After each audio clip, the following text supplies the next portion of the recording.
Hi, thank you everyone for joining us for our today's webinar, which is 5 Ways to Wellbeing During Social Isolation. My name is Anjum Khan. I am the Director of the Asian Business Chamber of Commerce. We have with us today Leyla Okhai, who is the CEO and founder of Diverse Minds UK Ltd. So Layla's going to be doing a presentation now for the next 20 minutes, and you will have an opportunity to ask questions. So throughout the presentation, if you have any questions, please do type your message in the chat box. Over to you, Leyla. Welcome. Thank you so much. Thank you so much for having me. And I just want to welcome everyone to the start of Mental Health Awareness Week. It's really lovely to be invited to do this. And Anjum and I were having a chat before the webinar. I really appreciate people being here as well, because I know we've had a bit of digital burnout, haven't we? Which I will pick up on in my presentation in terms of being on video calls all the time, being on the internet. So I know that people are exhausted. So it's lovely to see you all here. So 5 ways to wellbeing during social isolation. Interesting point that we're having this in now, because we don't know how much longer social isolation will exist for all of us. There's still a bit of uncertainty, but of course there's still going to be people that are shielding and will need to protect themselves. So what we're going to look at is the 5 ways of wellbeing, what they are, defining what wellbeing is, because it is a word that's used quite often, and I won't say flippantly, but very regularly. But what do we actually mean by wellbeing, and the things that you can do to manage your own wellbeing during this time, and how you might have to adapt the 5 ways of wellbeing. So, what is well-being? Well, this is a definition I really like, and that essentially well-being there are skills and behaviors that we can all adopt. It's not something we're innately born with necessarily, to improve our overall well-being, to help manage stress and develop our resilience. And resilience is another one of those words that people use quite often. And the way in which I define resilience is it's the bounce back ability that we have, and when we experience difficult times and tough situations, it's the way in which we learn from those setbacks to help us in the future to deal with other difficult setbacks. So that's how I would frame resilience as well. And flourishing and thriving is much more than surviving. So it's a lot more than the absence of stress or mental ill health. But equally, someone could have a mental ill health condition and still flourish because they have the support to manage their mental ill health condition, and they've got the acceptance they need in society. But it's about having that energy, passion, self-esteem, improved physical health, supportive relationships, and to be successful in all our endeavors. So that's the context that I'm working from.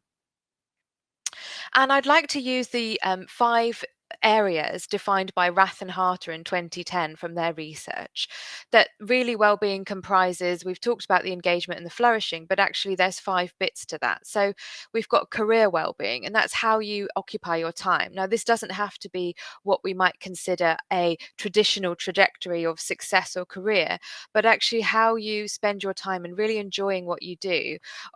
So it doesn't matter what it is. It's not about being a CEO of a big multinational, but what is it that you're doing to occupy your time that brings you that well-being. There's social well-being, which again we've seen a lot about in the press recently, clearly with everything going on, having strong relationships and love in your life. And when I say love, I don't mean sort of heteronormative romantic relationships necessarily, but it could be love for your pets, it could be with your children, it could be with family members, it could be with friends, it could be with your voluntary community. Love is essentially kind of the bond and camaraderie, but having strong relationships in your life, whatever those relationships look like for you. And then thirdly, we've got financial well-being, and that's effectively managing your economic life. Again, this is really, really come into very sharp focus, although it has been talked about over the last 5 years with everything going on globally. But how you do have enough money to do what you need to do to live, but also to have a little bit left over to support your hobbies and things that you enjoy doing. Physical well-being, having good health and enough energy to get things done on a daily basis. And then community well-being. And this has been interesting during the time of the pandemic. And it feels like, and of course, it's going to be different wherever you live, but the engagement that you have within your area and where you live. So whether it's coming out and doing the claps at 8 o'clock, and a lot of people have said, oh, well, I finally get to meet my neighbours. This is enhancing community well-being, even though it's a very difficult situation. So it's a big thing. It's a big area, encompasses a lot, is what I want to say. But just to give you an overview of that. And then, of course, we have the 5 ways to wellbeing. So these were developed in 2009 by the New Economics Forum. And it's research that was done. So if you're interested and want to find out more, if you type in New Economics Forum 5 ways to wellbeing, you can download the whole report if you're that way inclined and want to learn more about it. And these were found to be very successful. You will be very familiar with them. They've been adopted by the NHS. In much of the mental health training I do, we talk about this. And essentially, they are to connect. I mean, they link to that social connection in terms of well-being, to keep active, to keep moving, to take notice. That links to mindfulness, to keep learning, whether that's in a professional or personal or hobby context, and to give back. So your time, your words, and your presence. Now, of course, there have been pressure on these, especially connect. If we think about talking and being connected face to face during this time of social isolation. And actually, even if things start to return gradually, I don't think they're going to be exactly the same as we were used to 8 or 9 weeks ago. So, here are some of my thoughts or things that we can do differently, or how we can maintain our 5 ways to wellbeing during the period of social isolation and, of course, transition. So the first one is connecting. And I think initially, when we weren't able to see people, when we were thinking, what do I do? Or when we were jumping on video calls, which is why I've not put it on here, frantically trying to meet up with people. But connection is going to look slightly different. But how can we do this in a meaningful way?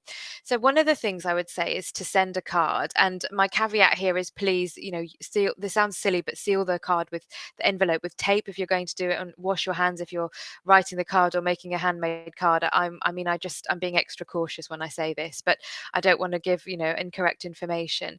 But to send a handmade card. So a lot of people have been doing crafting. A lot of people have been enjoying doing different things, and actually we don't really send cards anymore. If you feel that you can't go to the post office, it might be hazardous for you potentially. You can order stamps online, but again, how that makes people feel connected. And I was watching actually Educating Rita last night. I think it's such a brilliant film. And when she goes off to her summer school as part of the Open University, she sends her professor letters. And in the film, he reads them, and it looks so antiquated, but actually there's so much connection with letters and cards. Schedule times to speak to people over the phone. So I say phone because, again, if we've got burnout from video calls and you've got a preference for audio, and it sounds really obvious, I know, but I have been switching to phone calls, and that's been really helpful for me. And often you can't really phone people necessarily anymore because people are busy, but to schedule a time and do that and give yourself a break from the video burnout, which is my next point. And often the reason why it's more challenging is because we're trying to decode body language, which we can't always see, plus the tech problems, which are we're trying to connect, but often that can cause the overload. So think about ways that you want to manage that. So is it restricting something to an hour a day, spreading out your calls over the week, whatever it is, but those techniques that help you keep connected, but also mindful of your own mental health. Use social media in the best way for you. So I'm a really big fan, and actually I have found social media super, super helpful, but I don't see the toxicity. I don't indulge in certain things that I know people rightly so find difficult. But what's the best social media platform for you? Do you want to use it? Do you want to limit your use? Do you want to, how do you want to manage that? But how can that also create connection for you? And if you are isolating or living with people, taking breaks together, planning those breaks and doing something nice, like making a really nice pot of tea. It's just small things that actually really keep us connected. Maybe have a theme for the day that you want to chat about. You could choose one of the 5 ways of well-being each day, or for 5 weeks, and talk about that. And I don't mean to say you must structure it. And of course, it happens naturally. But in order to get that deep connection, so it's not just the day to day and talking about chores, etc. Okay, so the next one is to keep active. And if you run marathons and you do that, that's fantastic. But I would say that keeping active isn't just necessarily about that. So do some gentle exercises after you wake up, give yourself time. Maybe you like to do yoga and Pilates, then absolutely integrate that into your morning routine. There have been some fantastic online dance classes and fitness classes, many for free. So if that's something you want to try or have a go at, and I know lots are on Zoom, but you can turn your video off. Or having a look at pre-recorded sessions, or putting the audio on instead, to manage that video overload. Going for a brisk walk in the sunshine. Now our exercise limits have been raised, but obviously doing that in a safe way and keeping distance from people. I've put coach to 5K, sorry, that should say couch to 5K, thinking about a 5K run. I know many people have been doing this, and running has shown to really minimize levels of anxiety and low mood. So Brilliant thing to do. And just actually, it doesn't have to be structured. Put on your favorite music and dance. So one of my friends who's an artist, she's doing a silent disco in the park, 2 meters apart, meeting up with each of us. You bring your own music equipment and we're just dancing in the sunshine. If that's something you feel comfortable doing, why not do it? Just ways to keep active it because it does really boost your mood. But thinking about how you might have to adjust that. I mean, I'm used to going to fitness classes. It is a tough adjustment. It's not the same online, but we still need to keep moving because that's going to help us. Then the next one is to take notice and look at this lovely image I found of this house full of plants. And this links to mindfulness. So mindfulness is about being present in the moment, not feeling anxious or feeling full of regrets about the past, and not feeling fearful about the future. And it's much easier said than done. So I do appreciate that. But one of the things I would say is to keep a gratitude diary or add to one regularly to highlight what's gone well during a challenging time. Even if it's just 3 positive things a day. Like I sat outside and got some sunshine, I went for a walk, I had a lovely cup of tea. And for you to reflect on that, because again, thinking about resilience, when we go through tough times and we want to reflect on how we've coped with things in the past, doing that, so really looking at a gratitude journal can be really helpful to understand how we got through tough times in the past. I think nourishing plants is a really big one because you do see changes quite quickly. And just to be outside, or even if, house plants, absolutely, to nourish them, to see them grow, to see them flower. My orchid's got a new leaf, and I can't tell you how much excitement that has caused me. And it's small things, and it's that giving back to something as well. Taking some time to declutter. So again, it's just 10 minutes a day. I'm not saying you have to Marie Kondo your whole house, but is there a drawer that's bugging you? Is there something that's really irritating? And just taking 5 to 10 minutes a day to clear that out. And then just taking a pause. So listening to that music or reading a magazine. I mean, I have stacks of magazines in my house that I collected on many rail journeys, and reading that and just taking that time out and being in that moment. And if you do practice mindfulness, to practice mindfulness, or there are many mindfulness practices online or audios that you can listen to, that will help you to do that as well, that you can carry on as we move forward. Sorry, I've jumped a slide there.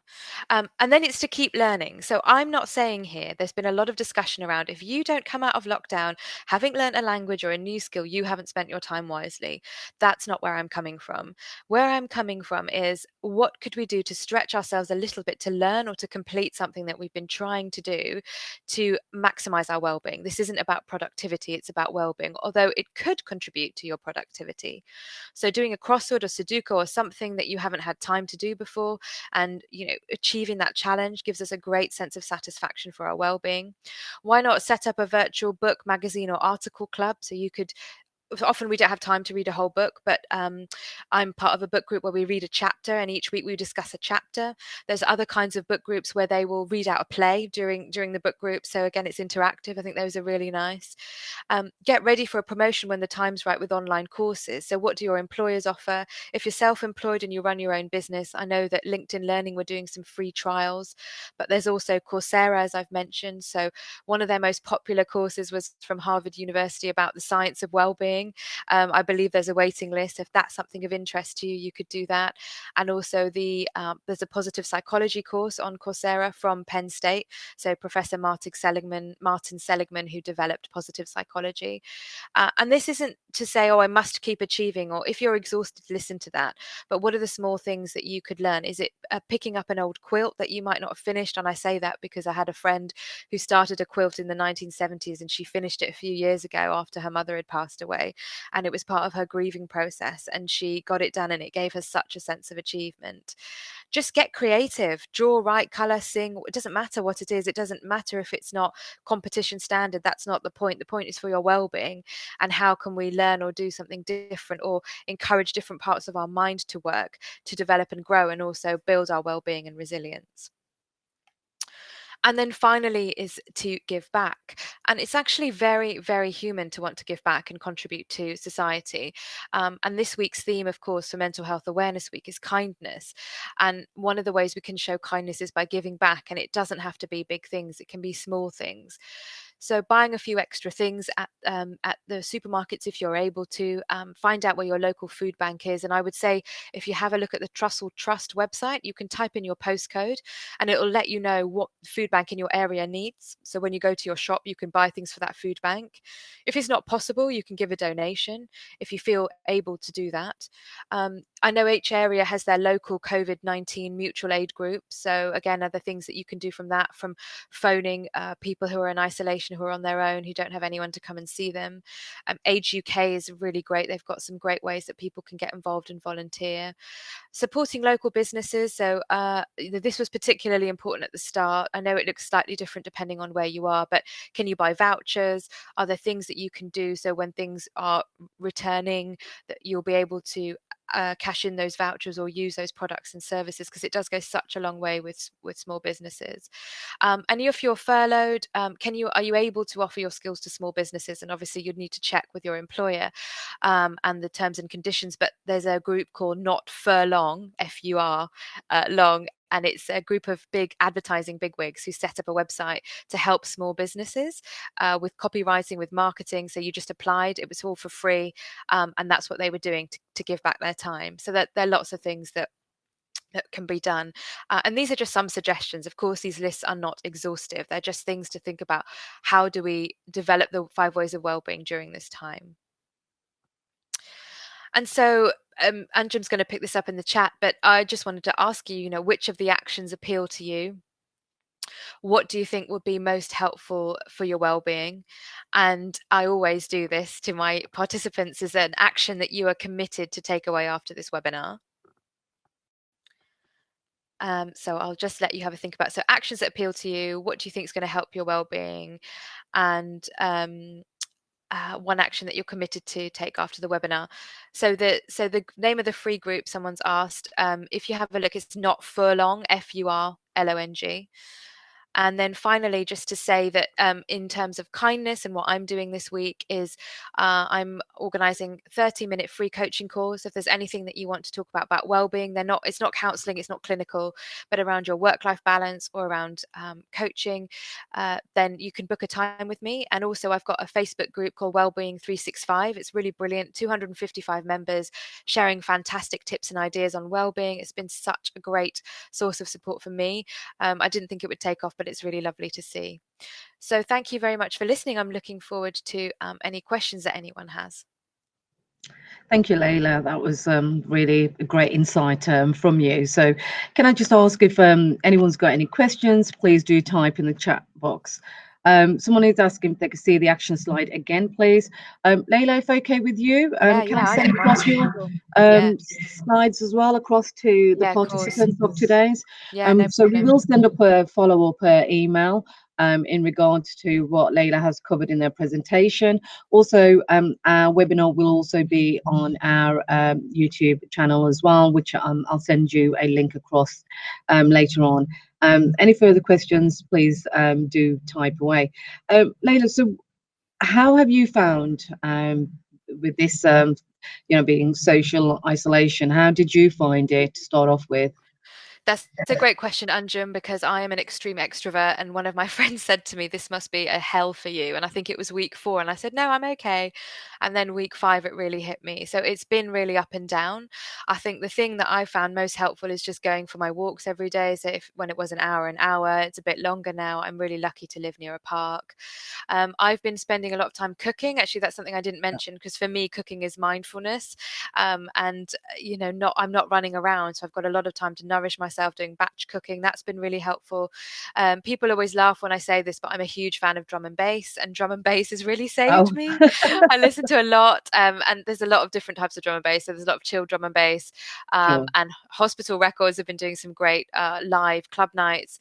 So yeah, that's kind of what's kept me going, into phone calls more than video calls for me. But it has been challenging, and to think about, as I mentioned to you earlier, pivoting the business, thinking differently, having to think on your feet. And you have days where you just think, how am I going to do this? How can I do this? And it's finding that place where you think, well, if there's just one thing I can do, whether it's putting a post on my Facebook group or telling someone that I'm doing free 30-minute coaching calls, and just to remember small actions have a big positive impact, and to not forget that. Yes. Of course. So, I mean, when we started off from working from home, I've got to say, I found it very, very difficult. And one thing that I wasn't doing was taking any time out for myself. And whilst speaking to a colleague, she said, "Why don't you go for walks?" And I was like, "It's such a simple thing to do," but I wasn't kind of thinking that way. I wasn't leaving the house. And when I started walking on a daily basis, it certainly has helped me as well. Mm. Um, Obviously it's a huge, huge change for all of us, isn't it? Yeah, yeah, Yeah. completely. But it goes to show how something like you said is, you think, well, that's really simple. Why didn't I think of that? And we might think, well, how's that going to help me? It's not going to solve Yes. my financial issues, but it is about that mindfulness and just taking that time out and just having that space. And it is beautiful to hear so much more bird song, noticing the small things. So yesterday I went out for a walk and I saw two red ladybirds, and they're very rare now, red ladybirds in the UK. I just appreciating that, and it sounds really silly, but actually that is how we're meant to live. We're meant to live Yeah. alongside nature and notice these things. Absolutely, absolutely. Well, Selena's saying that she also loves cooking Yeah, too, so cooking seems to be on top of the radar. I've got to say that I also tried to learn how to bake a cake, I should say. yeah. First one didn't turn out great, second one a lot better. So I'm hoping by the time we come out of this, working from home and going back to the office, should be able to be a better baker. Anyways, my Yeah, cakes still don't rise, but I'll brilliant. get there. I'm Oh. hopeful that I will get there. Um, Also, someone's asking, they're starting a health coach space. Can you help her by connecting to health coaches around? Do you know So her? I know one of the health coaches that I know really well is Kelly Swaby, and you'll find her on LinkedIn. So it's Kelly and then Swaby, Swaby. Yeah, Um, and she's a good friend of mine. We work together, but she went off to run her own business and me mine. I believe there is an accredited health coaches network. So I would have a look at that and see how you can join in, if you can be part of the mailing list. I don't know a huge amount specifically about health coaching, but I know that there is a network, and do check out Kelly on LinkedIn, and she'll probably be a better person to tell you about the connections and where to go. I hope that's helpful. perfect. And we've got Becky saying she's enjoyed painting rocks for the kids in the village to find on their walk. I've not thought of that one, but how great is that? Yeah, that's really lovely. That's a really lovely idea. So you're going out on your walk, you're finding the right kind of rocks, and then you're painting them. So there's a lot of joy there, isn't there? Yeah, absolutely. But no, thank you, Layla, for your time today. It's really appreciated as well. And everyone, just to once again to reiterate what Layla has said, that she is offering a 30 minutes call with any of you. I will once again, like as mentioned, I will send you contact details so you have them. Just to let you know, for some of you who are members, who are, may not be members of the Greater Birmingham Chamber of Commerce, we are here to support businesses and individuals through connect, support, and grow. So if there is anything that you want to query in regards to business or anything, or you're looking for support, please do reach out to us. My email address is on the next slide here. And our website address is also on there, and we've got loads of information on our website around coronavirus as well. Um, Consent, yeah. So one of my colleagues has just mentioned that we have a free daily e-newsletter that you can sign up to. When I send you an email, if that's something of an interest to you, please do let me know, and I'd be happy to sign you up to that. Just a couple of webinars coming up next week, and you can find all the details on our website. So if interested, please do book on that. Please stay safe, and we hope to reconnect with you soon. Take care, everyone. Thank you, Layla. Thank you. Bye. Bye. Bye.